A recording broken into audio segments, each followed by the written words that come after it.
Hi, it's Matt Kendall here, with Shawn Williams, whereabouts are you based, Shawn? So I'm in Eastbourne, East In Sussex. Eastbourne in East Sussex. And Shawn attended, I did a training in person in Crawley, wasn't it?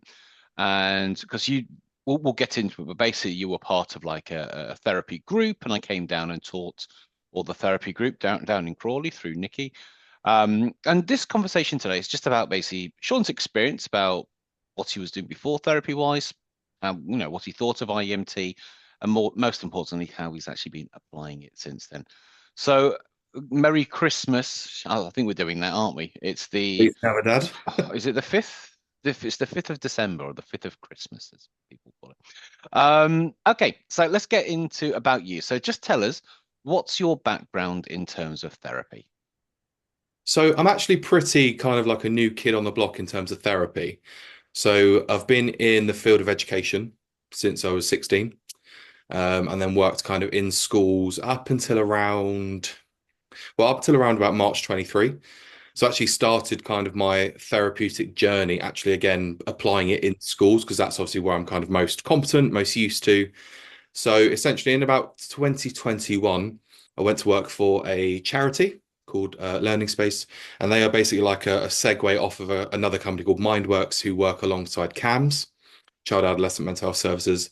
And essentially, we got referrals from the CAMS service into our charity, and then we delivered kind of intervention for children up to the age of 18.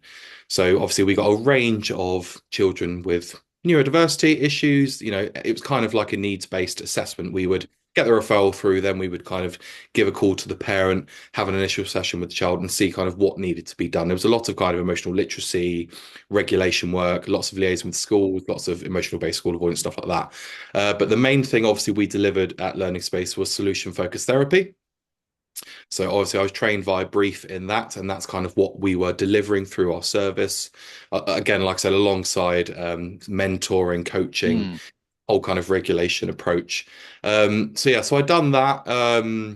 Again, not for very long. I think I was there for about 8 or 9 months, and then I relocated to Eastbourne because that was down in Surrey. Yeah. Um, and then yeah, kind of left that thinking I do really want to go more into the kind of the therapeutic side, Hmm. uh, of this world and helping children in that way.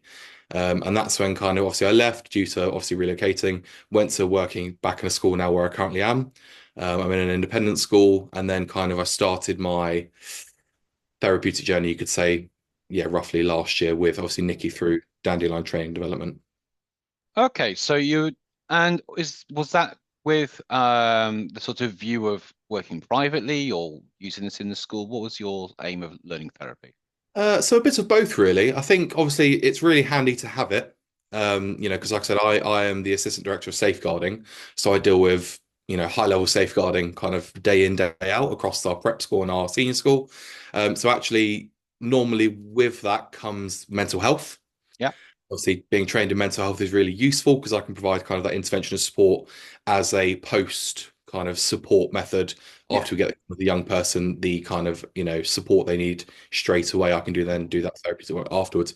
But mainly again to kind of go into the private realms. And again, I've never ever thought really of any kind of like being self-employed or anything like that, but Hmm. actually work, going through Nikki's program and actually like, having IMT now, it actually does feel like maybe a prospect that Hmm. it is something I could definitely go into, which is again really exciting. Kind of that financial freedom, that autonomy to Hmm. work my own hours, find my own clients, but obviously terrifying on the other hand as well, because obviously you haven't got that stability of income all the time. It's Yeah. double-edged sword, isn't it? But no, like I said, the intention is yeah, hopefully one day to kind of go into the realms of private, and yeah, gain a client base and yeah, change the world. Change the word. Okay, right. Okay. Okay. So did you have any previous knowledge or prior knowledge, sorry, of EMDR, IMT, eye movement type therapy? Had you heard of it or? Yeah, so I definitely heard of EMDR. Mhm. Some of the pupils I was working in schools were having that for obviously PTSD. So they were going through the kind of the EMDR process, but obviously it is quite a long process. So obviously the children were in it for quite a while, and it's quite Yeah. rigid in its approach. So I was aware of some children going through that. And then obviously, I'll be honest, never heard of IMT, Matt, until Nikki kind of made us aware of it in our Mm, coaching. And again, I was really curious as to, she really kind of framed it well. And I thought, wow, actually something that is that reactive and that kind of mm, transitional and transactional and quick would actually be so useful, especially alongside the coaching. yeah. Because like the way Nikki kind of displays it as well, if you get a dysregulated child in, you can do some IEMT working on that, that imprint or vice Yeah. versa. And then actually you get them into a coachable state in Yes. order to do that goal work and that solution focused kind of driving work. But actually Absolutely. having, like you said, the IMT suite of tools just to Mm. whip out and be like, actually, let's do this first, get you into that state and then coach you. It's an absolute kind of dream pairing, really. Yeah. So I think doing any kind of coaching work with Mm. IEMT it just makes whatever you're doing work so much better. Yeah, So absolutely. we did first of all I did like a webinar explaining about IEMT and stuff like that. And I know that when you came along, you were like, "Oh, this is all rubbish. I hate it. It's not going to work." Just skeptical. And because the thing is, I'm not trying to persuade people. Yeah, I'm not trying to get you to buy into anything. Basically, I just present stuff and yeah, I show you stuff, and you take But I've got nothing to gain by persuading people into, anything like that. It's not sort of it's not a will-based system, as it were. It's not a faith-based system.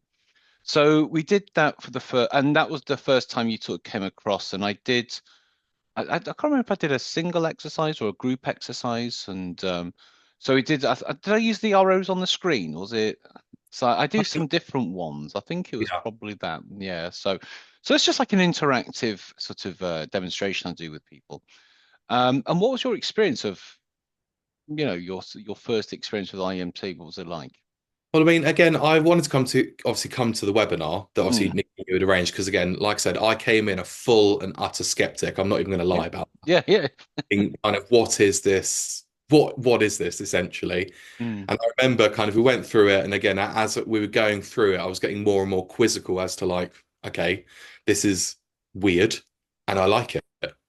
And then I remember at the end, you asked for a volunteer, and I thought, you know what, let's do it. Let's kind of let not be skeptical anymore. Let's just go in for it. mm, And I mm. remember obviously you done the simple pattern on me. Yeah. And again, I thought, you know what, I'm really going to test this. I'm going to choose the most traumatic memory I've got. Okay. All I right. thought, absolutely, let's see if it works. And I did.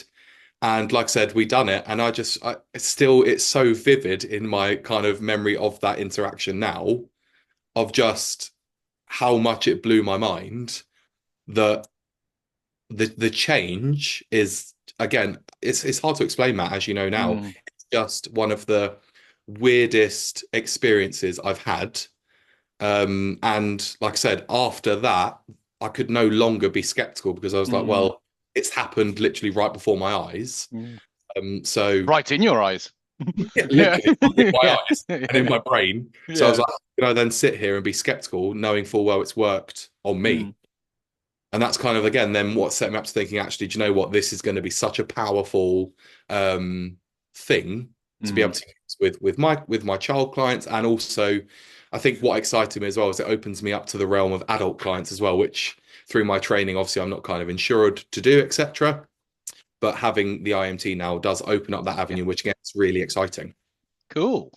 So Hmm. I did that. I said we keep mentioning Nikki. So Nikki runs dandelion training, and she does lots of different trainings and stuff. From what I can tell. And Nikki had done my training a year or two prior, I believe. And she obviously uses IEMT an awful lot because I don't work with children, but she does. And she said, would you be interested in coming in training?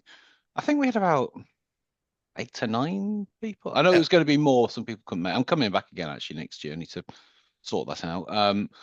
And so we came down. We did the in-person training, which was 2 days.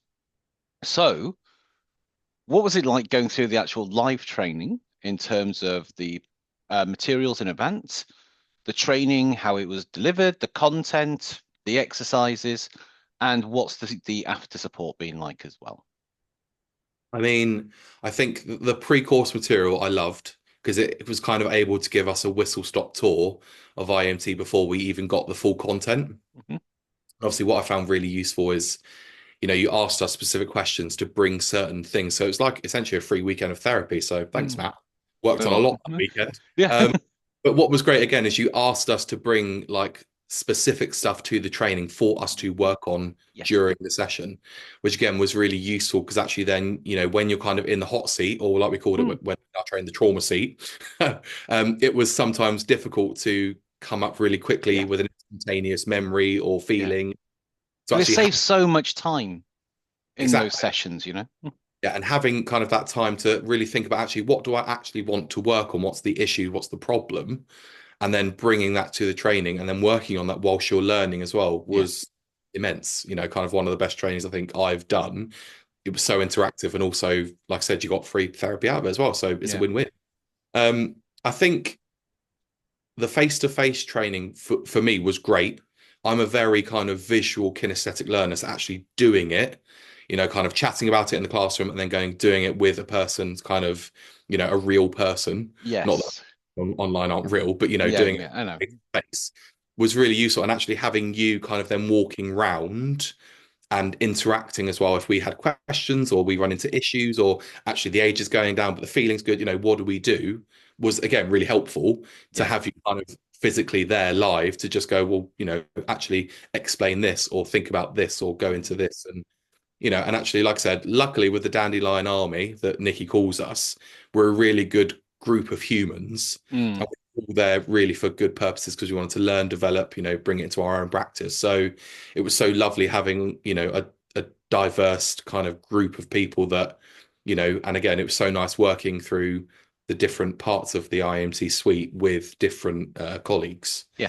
Um, and then the post support, I mean, I can't fault it. I think, like I said to you prior to this, I've attended every coaching session since. I Mhm. find them extremely useful. The WhatsApp group is a godsend because actually through my case studies, I had to reach out for a few questions on identity and stuff, and Okay.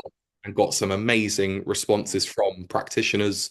And actually, like I said, the follow-up care that you gave kind of after it, all the materials and the support the case studies has been again great. So yeah, can't fault you, Matt. You're a gent. Thank you. Cool. And it's like glad that you enjoyed the training and, and the way that I kind of designed the training. So I've been on, I'm sure you have, but loads of different training courses for different things. And I've done, when I used to work for a large telecommunications company, until I had to, well, I was fired for gross misconduct for running my own business. Anyway, I had to go on loads of different trainings, and I just disliked most of it, and all the kind of training courses I've kind of been on. So what I did is I sort of culminated everything that I liked and did that, and found all the stuff which I didn't like, and then sort of did the opposite of Mm. that. Because I really found that when you do a training, you pay your money, you do the course, and then after it, it's like if you have a question or something, there's nothing there. Yeah, And I yeah, thought, no, I'm not going to do that. So that's one of the things I really wanted to, basically, the preparation going into it. I wanted people to come to the course knowing all the content because I give you the manual and I give you videos and I give you stuff and to bring specific things to work on. And then because that just saves so much time. Right, you two go work, do this. Right, you've got your stuff. It's not like, right, what do you want to work? Trying to think of things. And so it's best for both people in that couple. Um, and you get to experience an awful lot of it as well. Because I think that, because I've been to so many places that don't do proper demonstrations or do demonstrations that only work because of who the presenter is. Which I've seen that in NLP loads of times. It's like, well, that looks good on stage, but can I do it on a yeah, cold night? And so everything I do is I explain, I demonstrate, then you go and do it yourselves. Then we'll have, sort of we review it. And the aftercare, so I do a monthly coaching session. I'm doing one after this, and basically we either do a deep dive on a particular thing, or like tonight is just sticking points. So people are just sending me all their questions, and so I'll be going through them one by one. And yeah, we've got the Facebook group, which has got 1,000+ practitioners, and the WhatsApp group as well, again for people. And in my not in the WhatsApp group, but in maybe I don't know, but in the Facebook group, there's loads of different trainers. In fact, Andy's in it as well, Andy Austin, and so you'll often get my feedback plus the feedback of loads of the practitioners, other trainers. And I try to do Facebook Lives usually sort of 2 or 3 times a week as well. If somebody sends me a good question, I'll be like, right, I'll do that in the group because people benefit from it. Mm. So you did this suite of tools. Like I always say, it's like a suite. I think it's 7 or 8 different tools, however you want to look at it, which you can do as a structure, session 1 and session 2, and you just kind of literally work your way through it. Or you can use things as things come up, if you're doing another kind of therapy training. So how did you find it, taking it from the training room, literally, to working with people for your case studies? What was it like using it, and what were the kind of results were you generating for people? I mean, I'll be honest. I did. I know I did. I dragged my heels quite a lot from the time we did the training to the time, obviously, submitting the case. So I think we done it in June, July, Matt, our face-to-face Maybe. training. So I know it was, yeah, some And point. then obviously kind of, qualified really recently. So I did drag my heels. I think, what was kind of, I had a lot of other trainings going on as well and accreditations to finish. So, but obviously I was adamant that I would have this done before Christmas. Mm, Glad that again I've achieved that. But I think, what was really useful was knowing, again, like I said, with the post kind of support, we got the draft case study, we had the blank case study, so we knew exactly kind of what we had to do. yeah, But what I found with obviously delivering the IEMT to the two clients that I had, actually what I found kind of afterwards when I reflected going through it, the structure, it felt quite rigid. And mm, actually I think if I do it now as a practitioner, I would follow the structure to a point. But I think when we had a coaching session before, you said actually you work on stuff as it comes up and you might not necessarily follow that kind of structure. You may mm, do I remember we'd done the PTSD and you would, the identity and then you do this first. So there's different structures in the way you would use the suite of tools. hmm, But I think definitely for the case studies, what was really useful was having it mapped out because yeah, obviously you're delivering something brand new, you're nervous, you've done the training, but you don't know how it's going to be, how effective it's going to be on the clients. They're going to hate it, they're going to love it, they're going to be really difficult with their patterns of chronicity, how is it going to work? But actually with my clients, it was pretty straightforward. I definitely had one that was not more challenging or trickier, but I had to do kind of a bit more work around kind of the explanation and yeah, the more kind of eye movements to get results.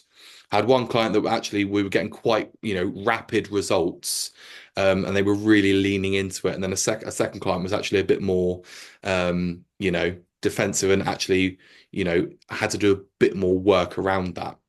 But in hindsight, I'm so glad I had that because actually after the first sessions, I kind of really reflected and thought, okay, that one went really, really well. This one, what were my sticking points? mm, I went through the intake form that I had. I went through the notes. Then I really mapped out, okay, what identities are we going to look at in session 2? What things are we going to revisit? Actually, they brought that up about that person. So we're going to do some identity work on that person if they want to. So it was really good, again, to have the parallels of the clients as well. yeah. Uh, 'Cause actually, if they were both really straightforward, I don't think I would have not worked as hard, but it would have been easier, if that makes You sense. you learn more when things aren't straightforward. Yeah, exactly. And obviously, I think your previous interview was with Aisha, so she Yeah. was supporting me through kind of my case studies, was Oh, really cool. helping me. We were obviously doing a few kind of FaceTimes on like identity work and stuff because that was kind of a real point of not anxiety, but that's the kind of the part of INT I was struggling with the most. I Okay. think because it's so multi-layered, dimensional, complex. Like you really could go into one identity and it's huge. Yeah. So it was actually kind of understanding how do we set that up? What are we specifically working on? But actually, like I said, out of all of it, the identity work was the most successful Cool. and the most change we got. I Yeah. think, obviously the simple pattern, the kinesthetic pattern were fab and worked really well on certain feelings, emotions, and Mm, imprints. But I think because I was so worried about the identity work and the fact that it worked so well, kind of without issue, was kind of really boosting for me to think, actually, do you know what? How powerful is the identity work and how much can that really evolve? And obviously, like I said, you've sent me reading to do. Obviously, the group have sent me certain, pieces of journals and stuff to read into for their identity. So I'm looking forward to doing that as well. Mm, But no, overall, I've really enjoyed the case studies. And again, I think what I like is the training has that requirement. It doesn't say, right, you've done 2 days training, you're certified, congrats. yeah, yeah. And then you can go off and just do anything willy-nilly. I think actually having to really, double down on the training you've done with client with specific issues and, things that arise in session, it makes you so much of a better practitioner and sets you up for IEMT in the real world when you're doing it Mm. as your own. And Uh, this is why I ask people to not work with people who you know and who don't know anything about IEMT, yeah. because you don't want to be creating false positives. No. You want to, and it will just give you the cleanest and most accurate results doing Mm. it that way. Yeah, So, absolutely. can I ask what kind of issues you were working with people on with the case studies and what kind of results you actually achieved? So we were working on, so with one issue, there was sort of imposter syndrome Okay. around levels of training. Also, I worked with both clients on imposter syndrome actually, and kind of that level of, I think what was maybe coming from the imposter syndrome was the control element. So that feeling of being out of control. Mm, So actually turning up to work, someone's in your office. What the hell are they doing in my office? That is them being out of control. And actually, I think when we looked at, I had one client again that we've kind of done a deep dive into anxiety. And again, the three pillars was just amazing. mm, Being able to explain that anxiety is not a feeling, it's your parasympathetic nervous system, your over arousal of all that system going on. But actually looking at here's your middle pillar of what you're experiencing. yeah. There's the pillar here that's supporting that and the pillar that's supporting that. It was just, again, great to explain it. And then actually, like you said, what then comes from that is the stuff that you then work on, which was Yeah. things like guilt, anger, and then we get into the realms of actually then what we're working on rather than I am anxious. Yeah.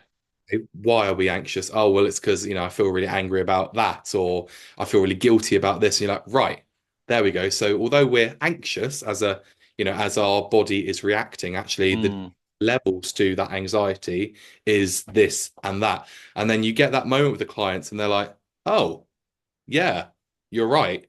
yeah. And then it kind of all cycles back and it makes sense to them. So again, having those kind of like epiphany moments in Yeah. sessions as well was really a good feeling, really, and also for the Yeah. client as well, because they then understood that actually, yes, I do, I am anxious, but actually I'm anxious because of X and Y. Yes. Yeah. So no, And so like we had specifics that we worked on, like I said, imposter, anger, um, bereavement. We worked on some okay. stuff like that. What was really useful with the bereavement I found with a client was the episodic time. Mm, So actually, we had a death, and then we worked all the way up to present day. And I remember sitting, doing it with the client, and we done it physically, even though we were online. I said, right, go and stand to the left. We're going to start here, and then we're yeah. going to walk through it to over here.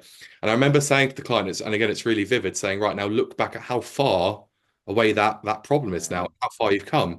And she just went, oh my God, Mm, and it was a real moment that actually, with you've how far you've come and what you've gone through mm. since that bereavement. And that Yeah. again, for me was just like something so simple, but so effective, Yeah. you No, know? I love doing the episodic time. And yeah, if we physically moving people away from the problem, and it Yeah. just they can see things in a different perspective. And with bereavement as well, obviously there's usually a lot of identity stuff around bereavement. Like, who am I now without this person, whether it be a parent or a partner? Um, and also there's a lot of like the lasting images. If somebody's died in hospital from an illness or something, usually the last images that you have are them on machines and whirring and beeping and the smell of hospital and all that kind of stuff is very kind of sensory rich. And so I've done a lot of work with people on their lasting memories of somebody. And once you work on those memories, again, it doesn't remove them. It kind of reprioritizes the order, so it goes down to the bottom. They Mm. just get so many nicer memories come through rather Yeah. than thinking about those kind of final moments. And I would We agree don't. Oh, sorry. because obviously, when we done I'll be candid with you. When we done the webinar, the memory I used was seeing my dad pass away. Oh, right, I okay. thought, you know what, in for a penny, in for a pound. Let's use trauma. Let's see if it works. And like you say all the time, it's still kind of there. I can't really access that anymore, Hmm. but it's okay. Yeah. You and that's what I found with the clients as well, that we don't want it to completely vanish at all. No. It does, wicked, but actually we just want you to feel it's okay. And like I said, with that memory now, yeah, it sucks that my dad died and I saw that and that's horrific, Yeah. but it's okay. Yeah. That is okay. And that's what, like I said, the power of IEMT, really. It really is. It constantly surprises me. Now, I know we don't have long, so I've got a thing coming up in very soon. I just want to ask you, sort of going forwards, um, who you're going to be working with, what are you looking forward to using IEMT to do, basically? So I think again, moving forward, obviously, I think, like I said, it's going to be really useful with coaching clients, maybe offering kind of that modality of actually let's do some IMT first, potentially then do some coaching afterwards. I think that is going to be quite a successful Yeah. model. I think definitely using it with child clients. I'm yet to use it with child clients actually because obviously our Okay. cases are adults only, but Right. my main base for my coaching is obviously 5 to kind of 19. So Yeah. again, I'm kind of excited to use it within the environment of with children as well, to see actually how that works and how do I have to Mm. change the nuances of it. I remember Nikki saying sometimes has to hold the chin because kids will tend to completely Yeah. move Yeah. Yeah. rather than their eyes. So again, that's kind of I'm looking forward to doing that. And also I suppose, like I said, Matt, just using it with adult clients as well. Like I never thought, obviously starting my therapeutic journey, I thought I would just work with kids because I always have. Mm. Now I've got the IMT and it's, I'm all insured and DBS and everything. Actually, having, this has opened up a whole different client base for me, Yeah. which is really exciting as well. It doesn't kind of limit me so much anymore. With the IMT, I can go, a bit further. And actually, if I get an adult client, I can offer that IMT. And then in the future, potentially, if I do want to combine it with the coaching with adults, I'll do an adult coaching like qualification as well. But like I said, within the kind of my specialisms, I'm definitely going to use it alongside both with children up to the age of 19. So for sure. Now, there's going to be some people watching this. They're doing their research, which you may have done on me. I don't know. People often, when they come to do the training, they go, "Yeah, I've been stalking you for a couple of years." I'm like, oh, okay. And so you were very, very skeptical uh, coming into this, which I think everybody should be. They should be, because what we're saying it can do sounds crazy. you know. Yeah. It does sound kind of crazy. But once you experience it, it's like, oh, right. But it actually makes a lot of sense once you experience it, but to explain it's quite challenging. So for Yeah. the people who are doing their research, they're thinking about doing this IEMT training. What do you have to say to those people who are sort of on the fence about it? Look at your YouTube videos. I think they are great.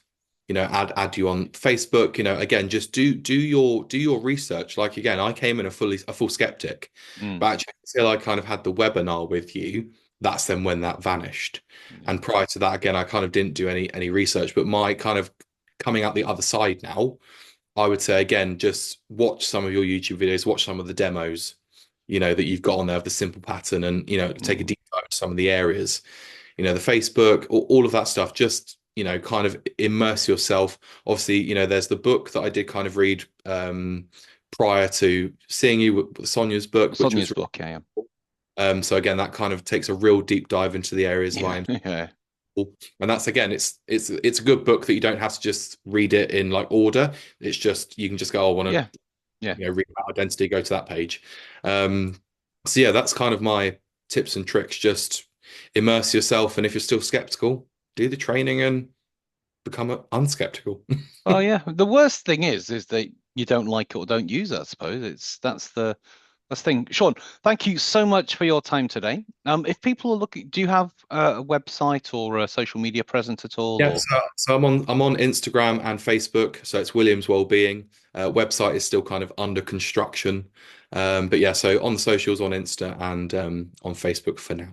Cool. And I'm going to see you in 20 minutes at the Yeah, coaching session. yeah. Cool. Thank you very much, and I'll see you later. Thank you. Cheers, bye.